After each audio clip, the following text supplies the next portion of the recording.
안녕하세요. 6월 1일 월요일입니다. 트럼프의 대중공 메시지 발표에 시장이 상당히 긴장 한가운데 시작을 했는데 결국 시장이 판단하기로는 트럼프는 주식시장 망가뜨리는 정책은 펴지 않을 거다.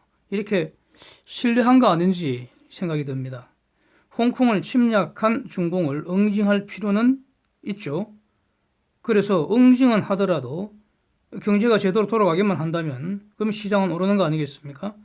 그래서 결국 또 근심의 벽을 타고 주가는 꾸역꾸역 올랐습니다. 다우가 마이너스 17포인트 약보합세 보였고 S&P 500 지수 0.48% 올랐고 나스닥이 1.29% 올랐습니다. 그런데 다우는 메모리얼 데이고 연휴 이후에 이틀간 무려 1100포인트 이상 폭등한 것이기에 뭐 저 정도는 그냥 기술적 반락 수준에 불과하고 전체적으로 강세장이다 이렇게 평가하는데 지장이 없을 것 같습니다.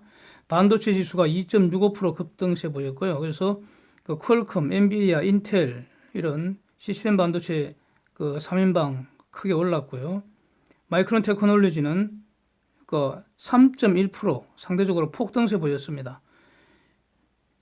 백신 페이스 2 순조롭게 진행 중이다 이렇게 모데나가 발표를 해서 그런지 10.7% 폭등했고요. 그렇습니다.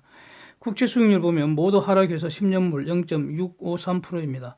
다음 주 수요일이죠. 6월 10일 날 연준의 FOMC 회의가 있는데 기준금리 현재 수준으로 동결 확률이 100%입니다. 이 말은 마이너스 금리로 가지는 않을 거다. 이런 이렇게 해석하는데 의미가 있는 것이죠. 뉴욕 연은 총재가 현 상황에서 마이너스 금리 부적절하다 이렇게 연설한 내용도 이제 보도가 됐는데 전번에도 한번 말씀드렸는데 제가 보기에는요 현재 마이너스 금리를 시행 중인 나라들이 뭐 독일 등 이런 유럽 일부 국가들하고 일본 아닙니까? 그런데 미국하고는 상황이 다른 점이 있죠. 인플레이션율입니다. 미국은 코어 PC가 바이러스 이전 1.8% 선에서 놀았는데 뒤에서 보겠지만 지금 1% 정도입니다. 그래서 디플레이션 상태가 아닙니다.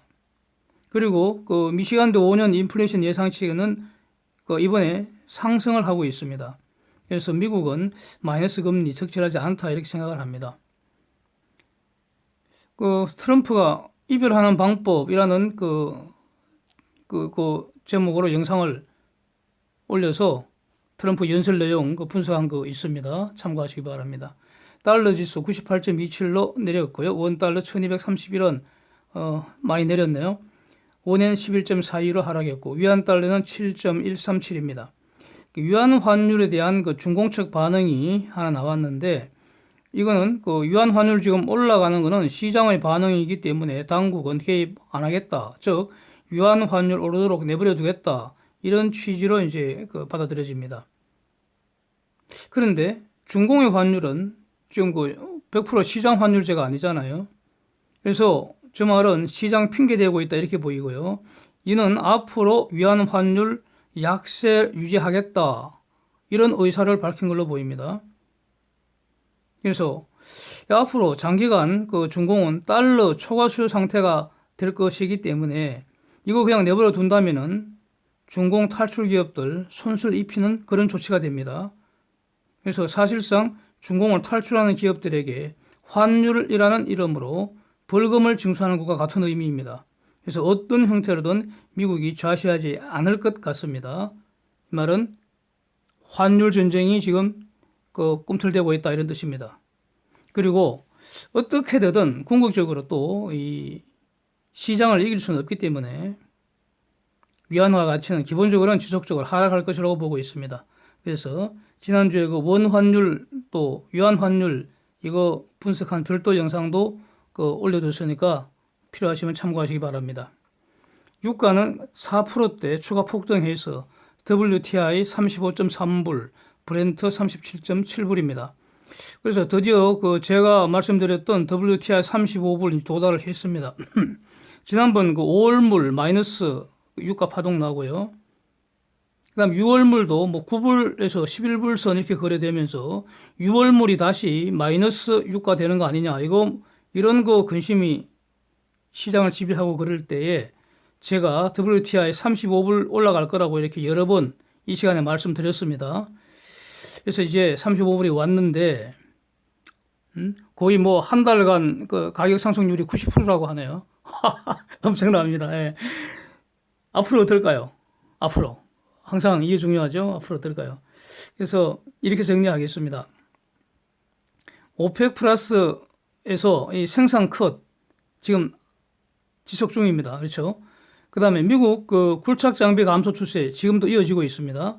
그 다음에 경제 재가동은 가속되지 않겠습니까? 이 말은 유가 그 가속되면은 그러면 기름 수요 늘어날 수밖에 없으니까. 그래서 당분간 유가는 현 수준보다도 높은 선에서 유지될 가능성이 높지 않을까 이렇게 봐야 할 것 같습니다. 그래서 뭐 35불에서 40불 이 사이 오르내리지 않을까 이렇게 생각하고요. 그래서 좀 더 이제 관찰하다가 어떤 그 변곡점이 예상되면은 다시 한번 그 말씀을 드리도록 하겠습니다. 그래서 기본적으로 저는 이렇게 접근합니다. 시장을 앞서려고 하지 말고요. 아주 냉철하게 그리고 조용히 시장을 관찰을 하다가 시장이 움직일 때 뒤처지지 말고 시장의 흐름을 잘 따라가는 것이 중요하다. 기본적으로 저는 이런 생각을 가지고 시장에 임하고 있습니다.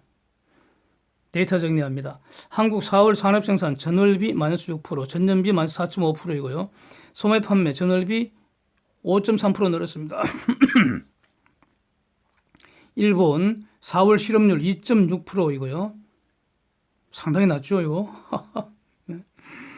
소매 판매 전년비 마이너스 13.7%, 산업생산 전월비 마이너스 9.1%입니다. 베트남 산업생산 전년비 마이너스 3.1%, 소매 판매 마이너스 4.8%입니다. 뭐 지금 그 글로벌 그 바이러스 리세션 진행 중인데 베트남은 상대적으로 양호한 것 같습니다. 독일 4월 소매 판매 전월비 마이너스 5.3%, 전년비 마이너스 6.5%이고요. 프랑스 1분기 GDP 발표났는데 전분기비 마이너스 5.3%입니다. 그런데 프랑스는 4분기에도 마이너스 0.1%였기 때문에 지금 리세션입니다. 태국 4월 수출 전년비 마이너스 3.3%, 수입 마이너스 17%이고요. 소비 전월비 마이너스 8.6%입니다. 투자는 1.9% 증가했고요. 이탈리아 1분기 GDP 전분기비 마이너스 5.3%이고요. 4분기도 이탈리아 마이너스 0.3%에서 이탈리아도 리세션입니다. 유로존 5월 소비자 물가지수 전년비 0.1%입니다. 브라질 1분기 GDP 전분기비 마이너스 1.5%입니다. 브라질 4분기 GDP는 0.5% 성장이었습니다. 미국 4월 코어 PCE Personal Consumption Expenditure 이겁니다. 그는 개인 소비 지출 물가지수 1% 발표났습니다. 이전에 1.7%보다는 급 감소를 했습니다. 개인 소득은 전월비 10.5% 급증을 했고요. 실질 개인 소비는 마이너스 13.2% 감소를 했습니다. 그래서 소득 급증에 소비 급 감이니까 저축률이 급증한 결과가 됐습니다. 시카고 구매 관리자 지수 32.3으로 나왔는데 예상 40과 달리 추가로 하락한 것입니다. 미시건대 소비자 심리지수 72.3인데 이전보다는 소폭 상승한 값입니다. 그러나 예상보다는 낮고요. 5년 인플레이션 예상치 2.7%로 상승하고 있습니다. 베이크 휴즈 굴착 장비수 15개 감소해서 222개가 되었고요. 총 원유 시추수 17개 감소해서 301개입니다. 그래서 이거 바이러스 직격탄 맞은 이후에 거의 제가 지금 정확하게 계산을 안 해봤는데 감으로 거의 한 3분의 1로 줄어든 것 같습니다. 3분의 2가 날아간 거죠. 예, 그렇게 보입니다. 대단합니다. 쟁점 보겠습니다. 이거 홍콩 사태 본질은 영국 중공 간의 홍콩 반환 협정을 중공이 위반을 해서 홍콩을 침략한 것입니다.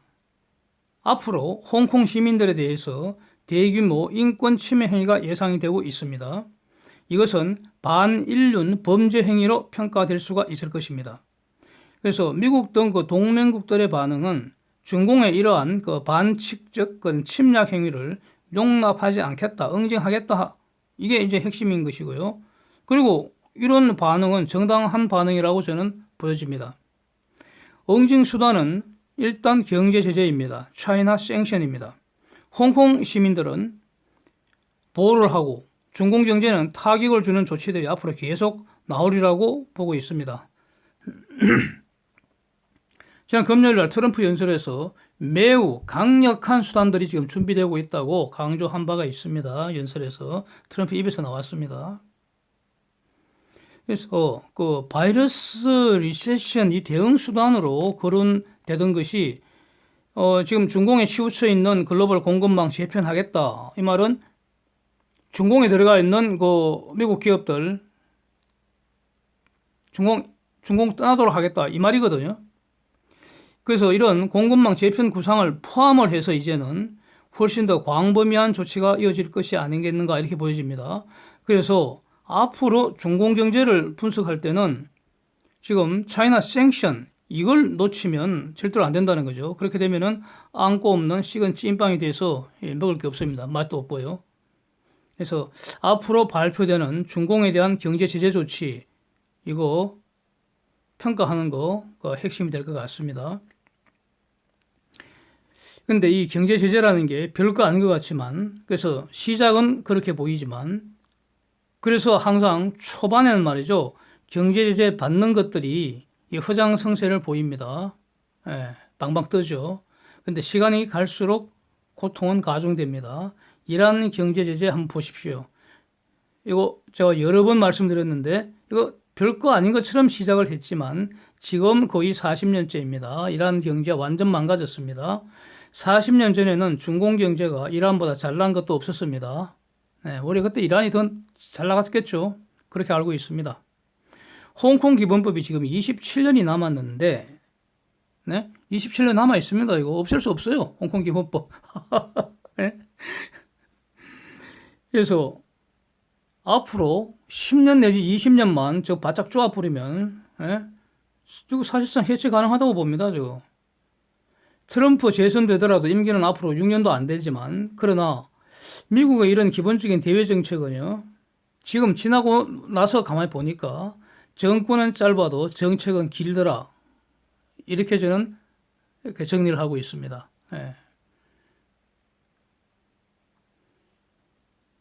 미국은 패권국이죠. 정권 바뀐다고 정책이 이렇게 확 바뀌고 그렇게 되지는 않는 것 같습니다. 무섭습니다. 그래서. 그래서 총론은 이렇고요.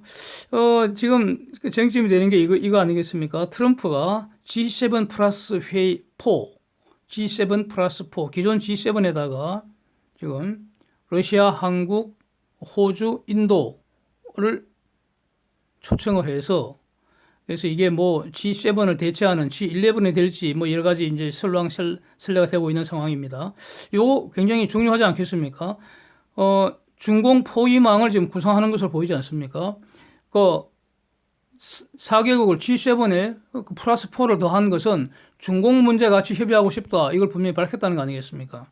그래서 기존 G7은 미국, 영국, 캐나다 이 3개국이 바로 파이브 아이즈에 속한 나라입니다. 또 이번에 초대된 호주도 파이브 아이즈에 속한 것이고요. 그러면은 파이브 아이즈 5개국 가운데 뉴질랜드 빼고 지금 4개국이 참여하게 됩니다. 그 다음에 프랑스, 이탈리아, 일본이 있고요. 일본은 거의 뭐 일본 포함시키면 6아이즈가 된다고도 볼 수 있을 것 같아요. 그렇죠. 프랑스, 이탈리아는 별 문제 없고 문제는 독일인 것 같죠. 독일은 언제나 좀 회색으로 보이긴 합니다. 얘들. 1차, 2차 세계대전 때 전부 박살 났었고요. 지금 은퇴를 선언했죠. 메르켈이 은퇴를 선언했는데 이 사람은 지금 동독 출신 아줌마입니다.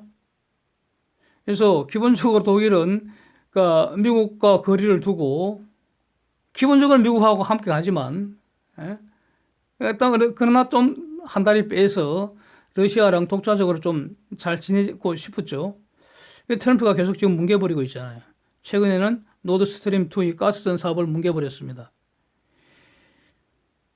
그래서 그런데 하여튼 왜 지금 G7에다가 4개국을 더했을까? 이 배경은 이런 것 같습니다. 과거에는 G7만 모이면은 지구촌 문제 논의하고 결정하는데 충분했는데 지금은 좀 달라졌다는 거죠. 중공이 엄청 커졌지 않습니까? 그 외에 신흥국들 경제적 비중이 많이 커졌습니다. 그 중에 대표적인 게 한국인 것 같습니다. 인도 이런 데도 엄청 커졌고요. 사실이고요. 그래서 덩치가 커진 중공을 지금 잡겠다는 거니까 G7에다가 한국, 호주 포함하고 싶은 거 당연할 것 같습니다. 그리고 한국은 미국, 일본이 대중공, 한국은 미국하고 일본하고 함께 3개국이, 한국, 미국, 일본이 3개국이 대중공 투자 가장 많은 그룹에 속하잖아요. 핵심 파트너가 되는 건 분명한 것 같습니다. 그게 지금 객관적인 사실인데, 인도 포함된 거는 지금 중공의 대체지로서 가장 유력한 곳 중에 하나죠. 물론 인도 GDP도 만만치 않죠. 지금은 한국보다 더 높죠. 그렇습니다. 인도가 포함된 거는 앞으로 중공 제재하고 만약 인도를 키우면 중공의 대체지로서 중공의 대체지가 한 국가만 딱 지키지는 않겠죠. 좀 분산되겠죠. 베트남도 당연히 포함될 테고 이렇게 될 것 같은데, 그래서 이게 앞으로 한 수십 년 진행돼 버리면은 아주 재미있는 그림이 그려질 것 같지 않습니까? 그래서 그 과정에서 지금 모든 옵션을 고려할 테니까, 모든 옵션을 고려한다면은 뭐 다 알아들으실 테고요. 그래서 모든 옵션을 고려할 테니까 결국 중공은 최후의 옵션은 사용할 수 없을 것으로 저는 봅니다.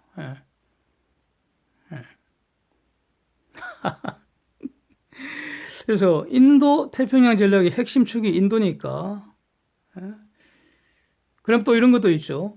인도는 지금 중공하고 국경 분쟁 중이지 않습니까? 그래서 만약에 정말로 지금 특히 이제 유튜브 쪽 분야에서 이렇게 논의가 문제가 제기된 걸로 알고 있는데, 진짜 중공의 분리 해체까지로 진행이 된다면, 뭐 신장 지역이 독립하고 티베트 독립하고 점점 이렇게 쭉 나간다면은, 그러면 인도로서는 미국의 동맹에 핵심적으로 참여하는 것이 국경 문제를 포함해서 인도의 장기 국익에 부합될 거 아닙니까? 그래서 인도로서도 매우 감사해야 할 일 아닌가 이렇게 일단 보여지는데, 이제 반응을 두고 봐야겠죠. 그런데 러시아가 포함된 것은 좀 의외이지 않습니까? 아직은 러시아는 대놓고 중공편입니다. 지금 중공편에 서고 있는 국가 중에 제대로 좀 국가답게 보이는 것은 그나마 러시아뿐인 것 같습니다. 그런데 이 러시아는 크림반도 침공 때문에 공식적으로는 유럽하고 미국의 제재를 받고 있는 입장입니다. 그래서 중공의 홍콩 침략이나 대만 무력 통일 위협 이런 것과 좀 성격이 비슷하지 않습니까? 크림 침공한 게. 그래서 현실적으로 러시아는 중공과 거래해서 얻을 것보다는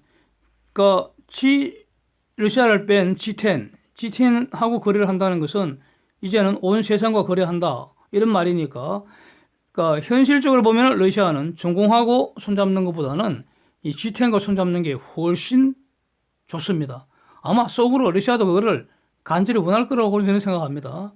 그래서 러시아를 적극적으로 꼬시면 넘어올 가능성은 높다고 보는데, 그리고 중공을 고립시킨다 이런 현실적 필요성도 있고요. 과거 소련 해체 과정에서 중공을 활용한 것처럼 이번에는 러시아를 활용할 것인지, 이런 다목적 포석을 염두에 두고 지금 트럼프가 추진하는 것 같은데, 그러나 러시아에 대한 반감도 만만치 않고, 크림반도 문제 어떻게든 지금 러시아가 입장을 내놔야 하는 그런 입장이기 때문에 일종의 러시아의 숙제라고도 할 수 있는데, 그래서 상당히 조금 좀 복잡할 것 같습니다. 두고 보죠, 진행경과. 한국은 지금 이 경제적 위상을 바탕으로 이거 정말